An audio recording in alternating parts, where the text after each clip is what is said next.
Hey everyone, Britny Fox here. How are you? Thanks so much for joining me and welcome to another episode of What's on My CD Wall. This one here, a glam metal edition. I've been doing this on different parts of my music room. I started off in the rock section. I did, I think, 5 rows over there and switched over to the heavy metal section and did a couple rows there. And I thought, let's mix it up and move to another area and do some glam metal. It happens to be my favorite genre. I don't know about you guys, but we'll do this entire shelf here. If you're new to my channel and you haven't watched one of these episodes yet, I'm actually pulling down each and every CD and going through it with you, and we're doing it row by row by row, and we're going to start up here on this one, and we'll get into that in just a bit. But before we start, if you're new to my channel and you haven't already hit the subscribe button, please do. Also leave a comment, hit like. All those things do help support my channel. I'd greatly appreciate it. And of course, as an added bonus, by turning on notifications, you'll be able to stay up to date on everything going on in the world of music, especially on this channel here with episodes like What's on My CD Wall. So let's go ahead and dive into this. As I mentioned, I have been doing other ones like this. I've also done other sort of overall views of what's in my collection, but never have I gone through each and every CD. So let's dive right in here, pulling off here. And first one up, we've got some Animal Bag. Now, this is actually a band that was right on the cusp of the glam metal thing. They kind of were, they kind of weren't. I think this is 1992, give or take. Hello Cosmo was their big hit, but for me, I put them in my glam metal section. You know, they could easily even go in alternative rock, because like I said, they were just on that cusp. And their follow-up, which was an EP called Offering, and unfortunately, that is all the band ever gave us, but I've got both those things in over here. Now, moving right into some pure, full-on glam metal, some sleaze rock. We got Asphalt Ballet, really killer group that just kind of ran under the radar. Definitely recommend stuff like this. The opening track, Hell's Kitchen, is definitely worth checking out. They made a follow-up album that was simply called Pigs. One of the tracks on here, we've got Axl Rose guesting on, so cool little tie-in there. Now, this band could probably be in an AOR melodic rock section. I throw them over here just because of the time period that they came out. Alias, which is really the continuation of the band Sheriff, if you remember them. And Sheriff had a sort of belated hit after the group had broken up. So the frontman put together Alias, having the Sheriff badge in there to make that connection and tie for fans. But the song Say What I Want to Say, opening track, is just absolutely killer. But the big hit off of here, More Than Words Can Say, another killer ballad like what Sheriff did. And so there's that. But later on, Sheriff would release another album. I think this was an unreleased album, and it didn't come out till many, many years later. Never Say Never was the title of it. And this didn't come out until 2009. So don't really remember exactly when it was recorded, but there are 2 albums by Alias, a very good underrated band. And then again, this band here could probably even go under rock as well, but just again, time period. And you're gonna find out with me, a lot of it has to do with the time, the era of whether or not I classify it, at least for me, in the glam metal section, because some of these bands could certainly go both ways. But Autograph, Missing Pieces, I've got a lot of their stuff. Actually, in fact, I have the whole catalog. This is a B-sides collection. That's the only one I actually have out here, but I've got all their Rock Candy Records reissues, but those are over in a Rock Candy Records specific box. So that's why you're only gonna find that one here.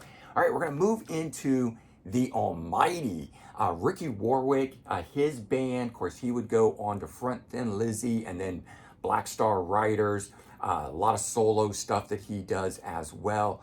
This, my favorite album, called Soul Destruction, but opening track Crucify, second track Free and Easy, just absolutely killer rock and roll stuff.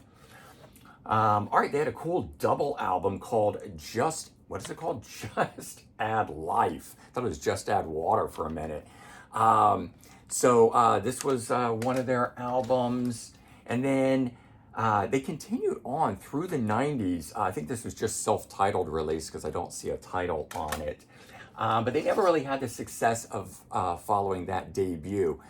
This one here called Psycho Narco, and then Power Trippin', another album by them. We've got an anthology that covered their earlier stuff there called The Gospel According to. And then moving on, a group called Angry Tears. And again, this is one that could be on the AOR melodic rock side of things.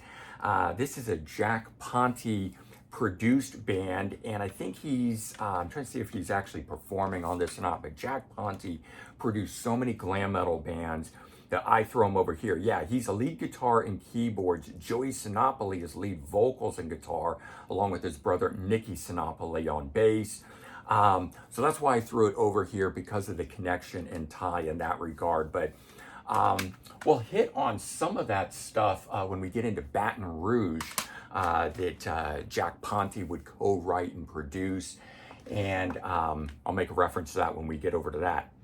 Allison Thunderland. So this group here has Amy Canyon, who was a backup singer on the Motley Crue Dr. Feelgood tour. She made it into a lot of the posters, so she was burned into my brain. And when I found out she had her own band, Allison Thunderland, with, I think his name was Chester Thompson on guitar. Chet Thompson, still Chester, I guess is the full name of it there, but there's the band. Japanese only release. I think it came out in '94. I had to pick that up just to have in the collection. And here's a cool one, Atomic Opera. And this is actually backwards, but when I see it right now, it looks forward because the camera reverses everything for me, not for you guys. But I'm not sure why they did that on here. I guess because it's supposed to be in the stained glass and you're looking from maybe the inside of it. For Madmen Only is the title, but this is a band that was much like King's X in the vein and style, and managed by the same guy, Sam Taylor, who also managed ZZ Top. A lot of cool connections there. And then this band here, American Dog, Last of a Dying Breed. So this has the bass player in it who was part of, and I'm going to space on the guy's name, Michael Hannon on vocals and bass guitar. And Michael Hannon, oh man, came from a glam metal band, and I'm totally spacing on his name. I'm going to put it down below in here for you guys, unless it pops up and it comes to me before I complete this. He had another offshoot band after, oh, Salty Dog. Almost forgot, which is why the tie into American Dog. But he was part of a band called Salty Dog. And he had a band called Hilljack for a brief time that morphed into American Dog. But just some good straight ahead rock and roll. Has everything to do with beer drinking and stuff like that. Bunches and bunches of albums though. They just continued right on. So another one here, this one here called Red, White, Black, and Blue. And then we've got this one here, which was titled Scars and Bars. This one here, I like this album a lot, American Dog, which was titled Hard, certainly the style of music. This is kind of a cool little EP. This Ain't the Summer of Love, which as you can see is a Blue Oyster Cult tribute. They've got the Blue Oyster Cult logo in there. This album here called Mean. And the band hasn't done anything for a little while now. This one here called Poison Smile. Michael Hannon's the guy in the middle there. And then we got this one here, which is a cool one because it features Finn from Wasted, the Pete Way band, from UFO. And then we've got this one here, Neanderthal. And is this the last one? Let's see. That is the last and latest album that these guys have put out, at least that I'm aware of. I have to keep an eye on, and that's 2014. So that would be a decade since this band has done anything. But I'll have to check on that following the video just to confirm. All right, moving on. We're starting into the letter B's. And again, there's stuff up here that I have more of in other locations. I'll try to remember to point that out when I come across that. But Burning Rain. So this group here has Doug Aldridge, guitar player for Dio and Whitesnake. This is his band. And he's had other bands that he was part of, going back with Cal Swan.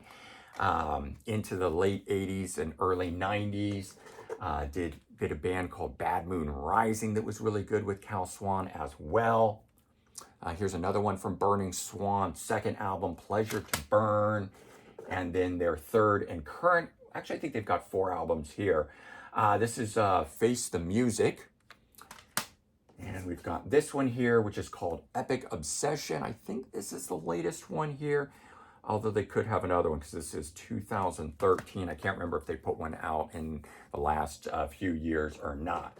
Okay, so as I was talking about earlier with Jack Ponte, Baton Rouge, this album here called Shake Your Soul is produced by Jack Ponte. He also wrote a lot of the songs on here. And there's a certain style, melodic nature, and the way that the songs are done that for me, I could pull out from a lot of glam metal bands, and sure enough, I would hear something and then go check, and Jack Ponte would be the producer and co-writer and stuff like that. So when I found some stuff that Jack Ponte actually did on his own, I had to add it. But Baton Rouge was one of those bands that he certainly made sound the way that they did. Lights Out on the Playground, another great album, their second one, and they ended up doing a third album that was just self-titled release a little bit later in the 90s, and unfortunately the band hasn't done anything since that time, although the front man for the band, and let me just open this up and see because I'm drawing a blank on his name real quick. It is Kelly Keeling, who has sung for Lynch Mob, among others, but he's got solo stuff out there. And so I want to say the last album that he did was actually intended to be a Baton Rouge album, but I think they couldn't get licensing to the name or something. There was some issue that unfortunately they just put it out as a solo release. All right, moving into Bonham, which is Jason Bonham, son of John Bonham, and his namesake band. And of course, they had the song Wait For You that was really popular. This first album here from '89, I think went gold. Did very well at the time, having that Led Zeppelin style sound to it and everything. And then after that, unfortunately, their follow-up album, Mad Hatter, which still had a good hit off of it, Change of a Season, was really good. But the album didn't sell the way that the first one had. And then he essentially changed the band to just the Jason Bonham Band. And this one here has, Chaz was his first name. I'm trying to remember his last name here. If I can come across and find it. There we go. Chaz West, who's gone on and sung for a lot of groups, but almost never recorded with any of them. He would always be part of this band briefly, and I want to say Lynch Mob too, I think. But really great album. This album here, which is called When You See the Sun, actually has 2 songs that his dad drums on, where they were Led Zeppelin songs that he just pulled the drums from, then wrote new music and everything to it around it. And so it was the first time that he ever got to drum with his dad on a song. Okay, we're moving into Bonfire, great band. This one here is called Don't Touch the Light and is a reissue on Yester Rock Records, which does a great job at these reissues, always adding up a ton of bonus tracks. There's 9 on here, but 9 songs for the original album, and then they add on to it 7 bonus tracks. In this case, happens to all be live tracks, so a total of 16 on that. All right, and then my favorite album by them, Fireworks. This is the one album I got, an original on RCA Records from back in the day, and fell in love with this, and then I bounced around and bought a lot of stuff as I found it, but so far, nothing has ever lived up to this album here. So that's my favorite of the Bonfire albums. This one here, if I can see the date real quickly on it, and I think it is 88 on there. And then this one here after it, Point Blank. So the other album that I showed you was the album before and the album after. And while I like these, they don't compare to this one. So that's why you'll only see, these 2 on the Yester Rock label. But this is a good one. A lot of bonus tracks on it. I did go and pick this one up called, this is called Knockout. And this one came out on Sony Records and is a 1991 release. And then, as I said, I bounced around and bought a bunch of other things. So this cool one here, Legend, it's a bunch of covers on it, and they do amazing ones. So we've got Toto, Rainbow Survivor songs, and they do a bunch of them in a row. So you get like 3 Toto, 4 or 5 Rainbow, 3 Survivor, 3 UFO, then it moves into Deep Purple, then Queensryche. So it's kind of like listening to the radio, but they rock them up. So those Toto songs are not the AOR melodic rock versions. They're the really kind of rocked up versions of the songs. I love this. I'm not a big covers album fan, but I got to say, they did it right. Roots, so this is the band going back and covering a bunch of their old stuff because they had a new vocalist at the time by that point.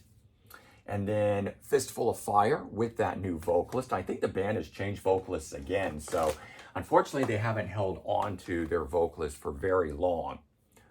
Blue Tears, this is a band that kind of ran under the radar. Definitely an AOR melodic band in the vein of Journey and stuff like that.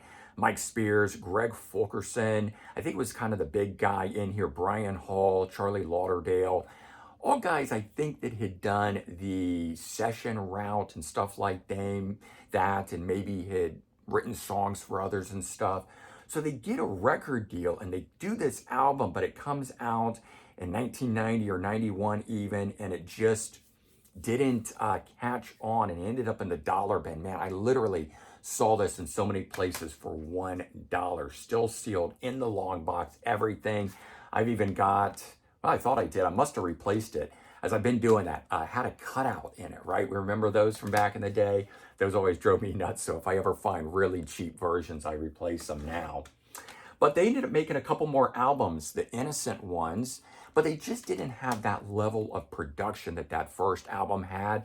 If you love the level of production for Journey and Toto and bands like that, definitely check out this first one. If you like the band The Storm, which is a continuation of a bunch of members from Journey, like Greg Raleigh was in that, that's a lot like what that is.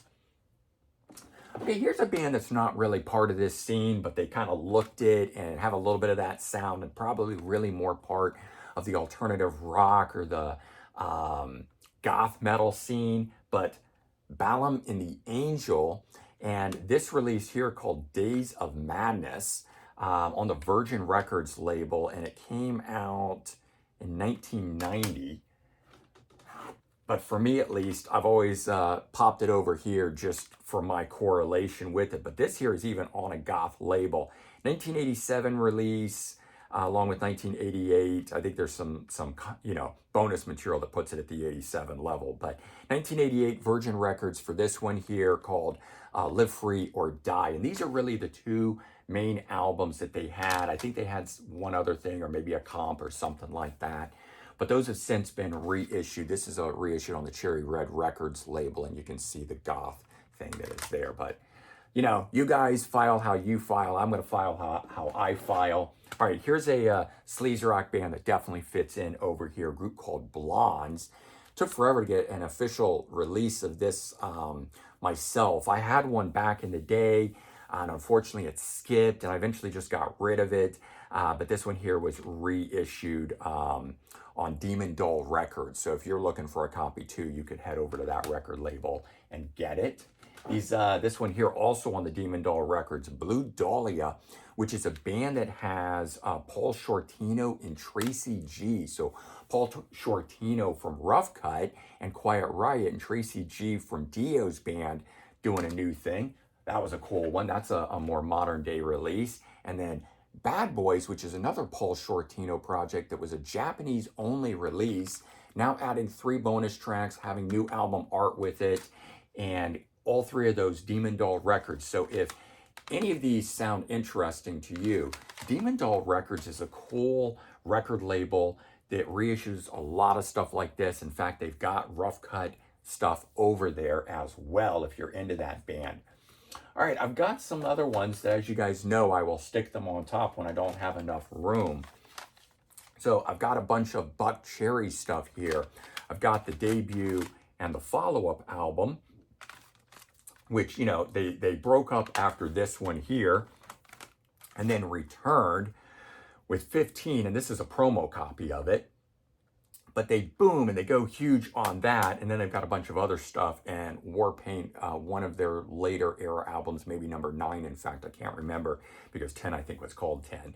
But just albums. I have all the Buck Cherry stuff, but I pulled these out recently when I wanted to listen to Buck Cherry, and so I grabbed those. But I've also got two Josh Todd solo albums. This was a website only one originally. Very cool album back in the day. This was 2003, I think. This was when they broke up the first time. And then this one here is a 2017 release.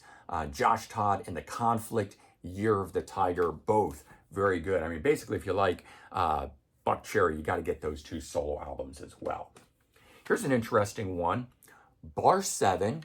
The album itself is called The World as a Freak, and this band has two members from Tesla in it, namely Jeff Keith on vocals, but also Tommy Skio, or I used to pronounce Tommy Skeech, but apparently that is not correct, on guitar. So you had two members there from Tesla, and I forget because I just recently found out that one of these other guys in here, and I can't remember who it was, went on to do, had done some other stuff as well. But this is the album. There you go. You can see the guys there on the back side of it. But if you like Tesla, it's definitely worth checking out. It's still a bit of the 90s sound to it, but it very much is in vein of Tesla. All right, move into some Bullet Boys.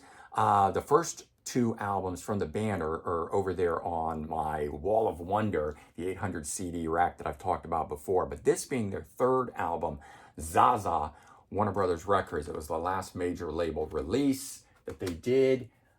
They would put out this EP here called Acid Monkey, which was really weird and not at all in the vein of the band. Yet the guys are, still the original members at that point. Then we move into this Greatest and Latest, which was a re-recording of their hits, which was really popular in the 90s for these bands to do. Sophia, which is autographed by Mark Torrin. This one here is probably the closest they came to sounding like their original stuff with a 2003 release. And then after that, they've just been anything but, sounding more like power pop than anything else. This is Behind the Curtain, a live album. And then this is one of those albums where they started that. So they had changed their name to 10 Cent Billionaires, but they ended up reverting to Bullet Boys and calling the album 10 Cent Billionaires. And that lineup, which is only Mark Torrin on vocals with a bunch of other guys, doesn't sound like Bullet Boys, although I like Mark Torrin, so I'm buying it for his vocals. The group Elephant, or not the group, the album from Bullet Boys, Elephant, still same thing. All of this stuff sounding like power pop. From Out of the Skies. I think this is their latest release so far. I've heard they're working on a new one. They had a reunion going very briefly with, I believe, all original guys, and it didn't last, and unfortunately back down to just Mark Torrin at this point. Badlands, Voodoo Highway also have the debut, but again, that's a Rock Candy Records release, so that's over in the Rock Candy Records box. But this one here, Atlantic Records release. I got that. I know that's treasure trove there for a lot of people. And if you don't know, Badlands had a third album called Dusk. Later, 98 or so, give or take, it got released. And there's an interesting one, Bad for Good, made up of a bunch of teenage boys, maybe 16, 17. I think they were all under 18 years of age. This guy here was a TV star, turn rock and roller kind of a thing. The guitar player in here is the kid that appeared in the Steve Vai video, The Audience is Listening, and the album is produced, arranged, engineered, and written by Steve Vai. They also do a cover of the song 19 from Phil Lynott and Grand Slam, which opens it, and that was the video, and I remember that being on MTV back in the day. I really have that more for Steve Vai because I'm a fan of Steve Vai than any of those kids. The Beauties. And this is a group that has the son of Michael Nesmith in the group. Beggars and Thieves, which featured the bass player Phil Sassoon coming from Ozzy Osbourne's band. So that was a cool thing there, why I got into that. They've done a bunch of them. The Gray Album. And this one here, Look What You Create. And then most recently, and this one was a real surprise to me, We Are the Broken Hearted, which really was a return to form sound like that debut album. So if you were a fan of that original album, check this one out. Good stuff. All right, moving into Britny Fox, but all my Britny Fox first 3 albums of theirs are on the Wall of Wonder. So then I'm picking up with the Long Way to Live album and the Spinehead Motor Shark album. These were the band reuniting, and that was a studio one. And then some bootleg stuff that the band released live at Froggy's with who was the current singer at the time, Tommy Paris, and also releasing this archival one with Dizzy Dean Davidson, Goodbye to Dean, as in Goodbye to Jane, which was a cover song that they had done back in the day.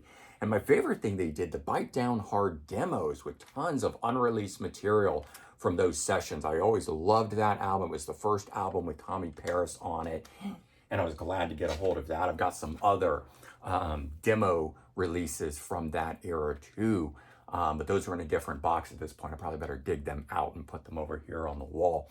Actually came out in 2020 on the FNA label. Tommy Paris himself released them, and there is some overlap in it, but there was a ton of stuff that was totally worthwhile in getting. All right, Black and Blue, same thing, over on the Wall of Wonder, but here you go with one of them, which was a special one-night-only live performance that they did. They have reformed a number of times over the years, but this was literally just a one-off performance that they did. And so there was that. Now you see how tall this is getting? I'm sitting on the floor and we're already this high, so hopefully this doesn't topple while I'm finishing this up for you guys. Black and Blue Rarities disc, which at the time they had recorded, trying to record an album and it didn't happen, so they took 3 of those songs and then added a bunch of rarities to it. I was buying it to get those 3 new tracks at the time. And eventually they did put out a brand new album called Hell Yeah. And that to date is the last one. Burning Tree, which had Mark Ford in it before he would go on to Black Crowes. This also had Muddy Dutton on it, who played with LA Guns.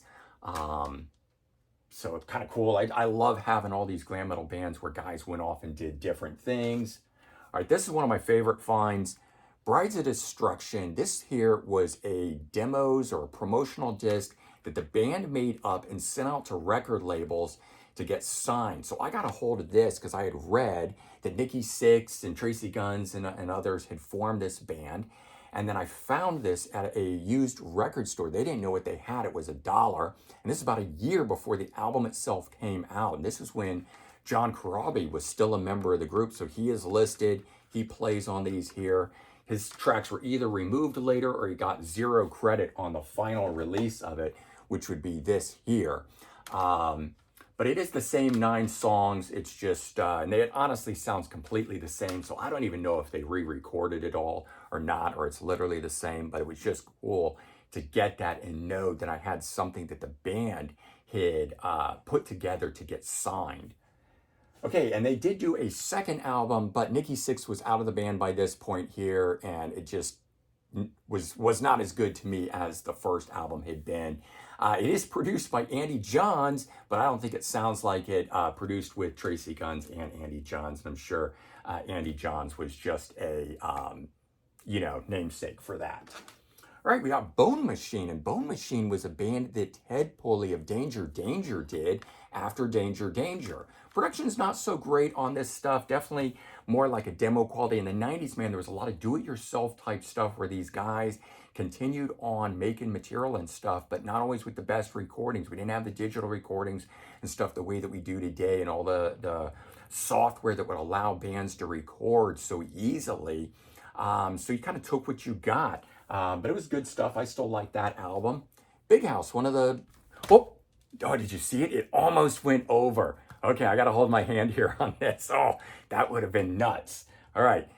This was a glam metal band that ran under the day on RCA Records, 1991, one of the last ones. We got Baby Animals, great female fronted, just straight up rock and roll, but during the time and era, I'm throwing it over here, and a follow-up album that they did, Dangerous, Shaved and Dangerous, because they're baby animals, but it sounds weird when the girl is a front woman and she's saying that. Then we have Blue Murder, fantastic group, Carmine Appice, John Sykes, Tony Franklin, I think. I can't remember all the guys. And that was the second album. This is the debut. This is the one that everybody knows when they were the trio. All right, what else do we got? All right, we have Blackwood Creek, which is a Kip Winger band done with his brothers. After, Kip made it big, he kind of went back and did some of these cool projects that he had before he was famous. Black Swan, which is, of course, the super group that has Robin McCauley in it from Macaulay Shanker, and it has Reb Beach and a bunch of other people, Jeff Pilson, right? And a Reb Beach solo album called Masquerade from back in the day. So this one here was 2002, back before Winger had reformed. So, all right, there you go, guys. So this thing's gonna topple. It's gonna go down. Normally I would stick around and put them back on the shelves for you, but that would be a little bit tedious at this point. So I'm gonna let you all go. Plus it's been 30 minutes of going through CDs, and I'm sure you guys have had enough. But this does well, like the others. I will continue this series, but for now, I hope you enjoyed me running through What's on My Wall, Glam Metal Edition. All right, everyone, take care. Have a good one, and I'll talk to you soon. Bye-bye.